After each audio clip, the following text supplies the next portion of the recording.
जबलपुर के civic centre में लगी आग। बनारसी नामक ड्राई फ्रूट दुकान जलकर हुई खाक। 5 लाख रुपए तक का हुआ नुकसान। दुकानदार अमित चौरासिया की दुकान में देर रात लगी आग। दमकल की तत्परता से टला पड़ा हादसा। शहर के प्रमुख व्यावसायिक क्षेत्र सिविक सेंटर में बीती रात एक बड़ी घटना सामने आई, जब बनारसी नामक ड्राई फ्रूट की दुकान में अचानक आग लग गई। यहां घटना रात लगभग 1 बजे की है, जब बाजार पूरी तरह बंद था और चारों ओर सन्नाटा था। धुआं उठते ही स्थानीय चौकीदारों और राहगीरों ने तुरंत फायर ब्रिगेड को सूचना दी। मौके पर दमकल की गाड़ियां तत्काल पहुंची और करीब आधे घंटे की मशक्कत के बाद आग पर पूरी तरह काबू पा लिया गया। समय रहते की गई यह कार्यवाही अन्य दुकानों को आग की चपेट में आने से बचा गई। दुकान के मालिक अमित चौरासिया ने बताया कि आग में दुकान के भीतर रखा सारा कीमती माल, जिसमें ड्राई फ्रूट्स, पैकेजिंग सामग्री, इलेक्ट्रॉनिक्स और फर्नीचर शामिल था, जलकर नष्ट हो गया। प्राथमिक आकलन के मुताबिक कुल नुकसान 4 से 5 लाख रुपए के बीच बताया जा रहा है। ये सिविक सेंटर संदड़िया मॉल के सामने बनारसी प्रतिष्ठान नाम की शॉप है, जिसमें अचार, मुरब्बे, बड़ी, पापड़, पान मसाला, ड्राई फ्रूट, ऐसे बहुत से आइटम हम बेचते हैं। हमारी दुकान में अभी हम दुकान आज खोली नहीं थी और बाजू में लड़के जो हैं दुकान बंद करके गए हैं रात में 12 बजे के करीब। 12:30 बजे मैं भी यहाँ से निकला, लेकिन कोई ऐसी जानकारी नहीं थी। अभी अचानक 1 बजे के बाद हमको फ़ोन आता है कि यहाँ पे आपकी दुकान में आग लगी हुई है। हमने यहाँ आकर देखा तो आग लगी हुई थी। फायर ब्रिगेड वगैरह सब यहाँ पहुँच चुकी थी और आग पे काबू पा लिया गया है। कितना नुकसान हो गया होगा? लगभग 4 से 5 लाख रुपए का पूरा फर्नीचर जल गया है, दुकान का पूरा माल जल गया है, आइसक्रीम के फ्रीजर, फ्रिज सब कुछ जल चुका है। किस कारण लगी? लगभग शॉर्ट सर्किट के कारण समझ में आ रहा है ऐसा अभी कि आग लगी हुई है। आपका क्या नाम है? अमित चौरसिया। जबलपुर के गोसलपुर थाना क्षेत्र अंतर्गत NH-30 में एक तेज रफ्तार कार अनियंत्रित होकर सूखे नाले में घुस गई, जिससे कार में सवार पति पत्नी की मौत हो गई। दंपत्ति कटनी के रहने वाले थे, जो कि जबलपुर से कटनी वापस जा रहे थे, तभी यहां हादसा हुआ। मामले की जानकारी लगते ही गोसलपुर थाना पुलिस मौके पर पहुंचे और शव को पोस्टमार्टम के लिए भेजते हुए घटना की जांच शुरू कर दी है। सूर्यकांत शर्मा एडिशनल एसपी की जानकारी के अनुसार कटनी के रहने वाले मनोज कुमार अपनी पत्नी के साथ जबलपुर आए हुए थे और आज दोपहर कटनी वापसी लौटने के दौरान NH-30 में गोसलपुर के समीप कार तेज रफ्तार होने की वजह से अनियंत्रित होकर सड़क के नीचे नाले में घुस गई, जिससे कार में सवार पति पत्नी की मौके पर ही मौत हो गई। पुलिस ने कार में कागजात के आधार पर मृतकों की पहचान कर उनके परिजनों को सूचना दी है। थाना गोसलपुर में अभी करीब 12 बजे के आसपास एक दंपत्ति पति पत्नी थे, कटनी के रहने वाले। नई स्विफ्ट कार थी इनकी। ये जबलपुर से कटनी वापस जा रहे थे कि रामपुर के पास अनियंत्रित होकर ये पलट गई, जिसमें दोनों पति पत्नी की मौके पर ही मृत्यु हो गई।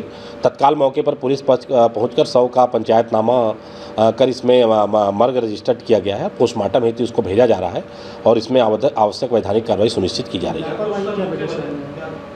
हाँ, लापरवाही, चूँकि हाईवे तेज रफ्तार नई स्विफ्ट कार थी और अनियंत्रित होने से जो हाईवे के किनारे जो गड्ढे हैं उसमें चक्के चले जाने से ये इसका पलटना प्रथम दृष्टया पाया गया है।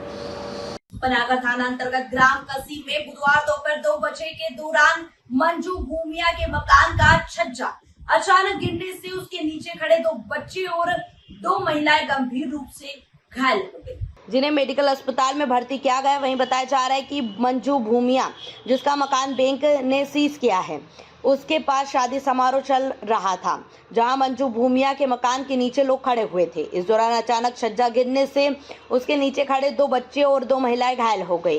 वहीं सूचना पर पहुंची पुलिस ने मामले को जांच में लिया है। सर, एक छत गिरने का मामला सामने आया है, कैसा क्या है पूरा मामला और कितने लोग इसमें घायल हुए हैं? हाँ, वो ग्राम कसी में एक मकान का कोना है जो मंजू भूमिया का मकान है, जो कई वर्षों से बाहर रहता है। शायद उसको बैंक वगैरह ने सीज किया हो, जो भी है, ऐसा बता रहे हैं। उसका एक कोना गिर गया है। उस मकान के किनारे शादी वगैरह हो रही थी, तो उसमें कुछ लोग आए थे, तो बाहर से रोड के किनारे छत के नीचे कुछ बच्चे और लोग खड़े थे, तो कोना गिरने से उनको लग गया है। उसमें महिला हैं, 2 बच्चियां हैं और 1 बच्चा है। 4 लोग को चोट आई है। एक बच्चे के सिर में चोट आई है और बाकी लोगों के पैर में चोट आई है, जिनको यहाँ सामुदायिक केंद्र पनागर से रेफर कर दिया गया है यहाँ प्राथमिक उपचार के बाद पश्चात। सर, ये लगभग कितने लोग इसमें घायल हुए और क्या उम्र थी?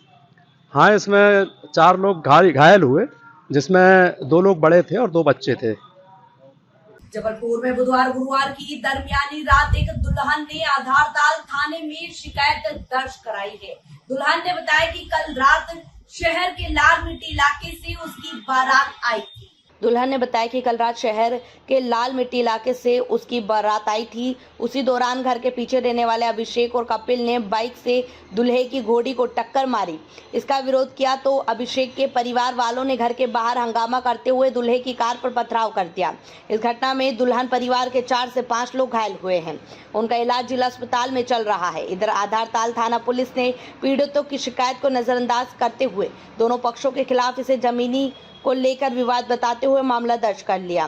घायल महिला गुरुवार को एसपी ऑफिस पहुंची और हमला करने वालों के खिलाफ कड़ी कार्यवाही की मांग की।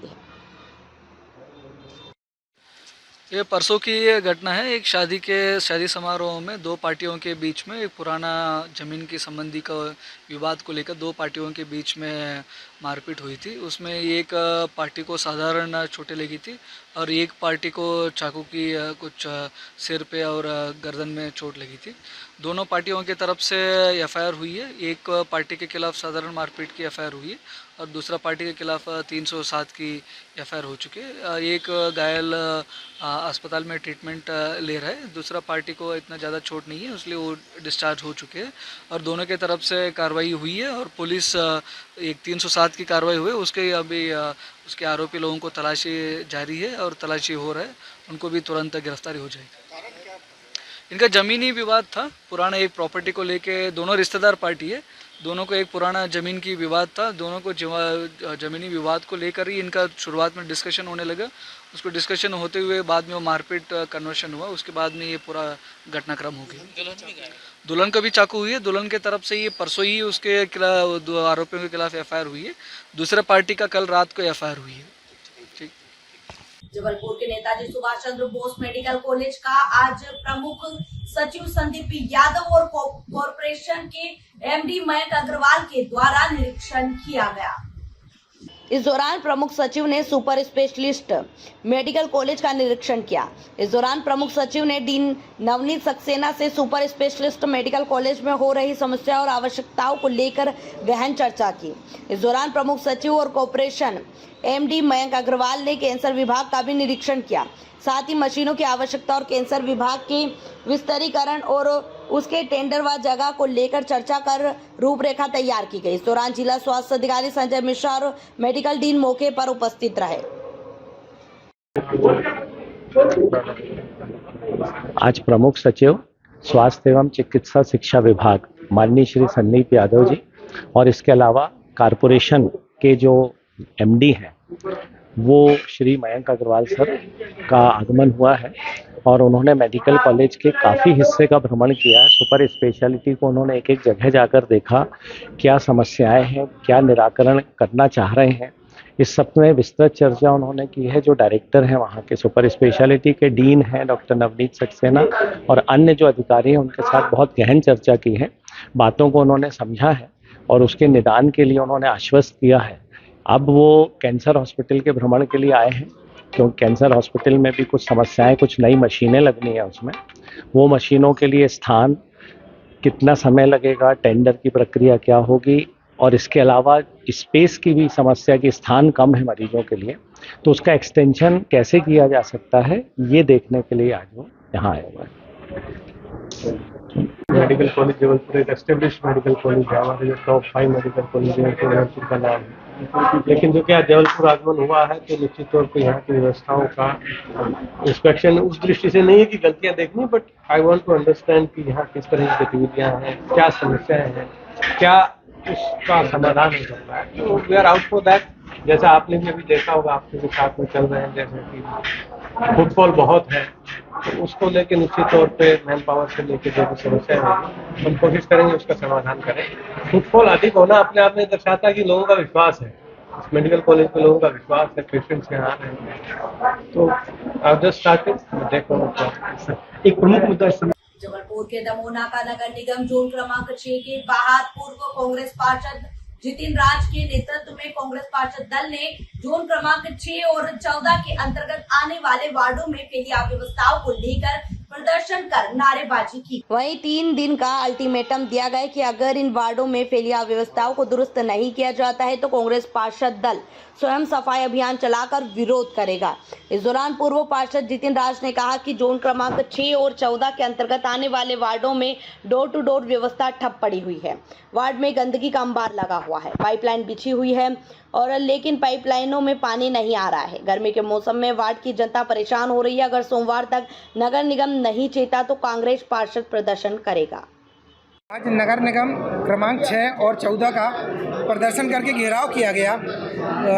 जोन क्रमांक 6 और 14 में आने वाले वार्डों के अंतर्गत ये स्थितियां हैं, कई महीनों बल्कि बरसों से वहाँ कचरा नहीं उठ रहे हैं और पानी की पाइपलाइनें तो वहाँ डली हुई हैं लेकिन पानी आना पूर्णतः बंद हो गया है। डोर टू डोर की गाड़ियाँ नहीं पहुँच रही और लाइटें आप देख सकते हैं, चूँकि शादियों का महीना चालू हो गया है, महिलाएं बारात वगैरह निकलती हैं, लूट चोरी की घटनाएं बढ़ती जा रही हैं, लेकिन उसके बाद भी निगम प्रशासन चेत नहीं रहा है। हमने इनको सोमवार तक का समय दिया है। यदि सोमवार से लाइट व्यवस्था और सफाई व्यवस्था दुरुस्त नहीं होती, जल व्यवस्था दुरुस्त नहीं होती तो हम विजयनगर चौराहे से सफाई व्यवस्था का आरंभ करेंगे और हम और हमारे कांग्रेस पार्टी के साथी स्वयं ही झाड़ू और अन्य सामग्री लेके इन वार्डों की सफाइयां प्रारंभ करेंगे। जितिन राज।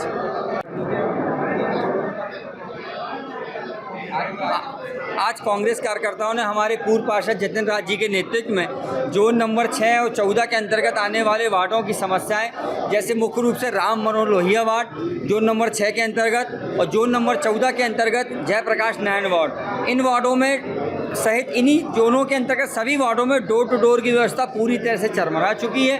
कचरे गाड़ी हफ्तों नहीं आती है। टैक्स निश्चित तौर से नगर निगम 8 साल का पूरा भेज चुके हैं हर घर में कि जैसे प्रतिदिन कचरा गाड़ी आती हो।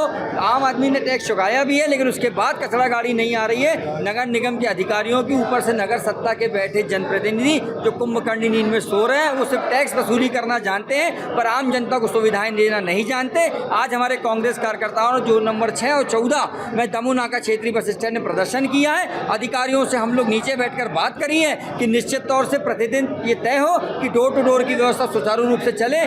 कई जगह गंदा पानी आ रहा है, जैसे हमारे राम मनोहर लोहिया वार्ड में पानी की समस्या है। जितिन राज जी ने बताया, कार्यकर्ताओं ने बताया, उसको पूरा नोट करा के त्वरित कार्रवाई करने का हमें आश्वासन मिला है। अगर 2 दिन के अंदर कार्य नहीं होते हैं, आम जनता की समस्याओं का निराकरण नहीं होता है तो हम लोग स्वयं जाके नालियों की सफाई करेंगे, स्वयं जाके हम लोग जल संकट को दूर करने की कोशिश करेंगे, खुद हम लोग श्रमदान करेंगे, क्योंकि नगर निगम के अधिकारी सिर्फ निश्चित तौर से पैसा वसूली करना चाहते हैं, टैक्स वसूली करना जानते हैं, अवैध वसूली करना जानते हैं और उनको पूरे भारतीय जनता पार्टी की नगर सत्ता का संरक्षण है। इसके विरोध में आज हमारा प्रदर्शन था और अगर 2 दिन के अंदर ये सभी वार्डों में स्थिति सुचारू रूप से नहीं चलती है तो पूरा हमारा कांग्रेस पार्षद दल, हमारे पूरे कांग्रेस कार्यकर्ता इस जोनों में तालाबंदी करके अधिकारियों को इस जोन के बाहर कर देंगे।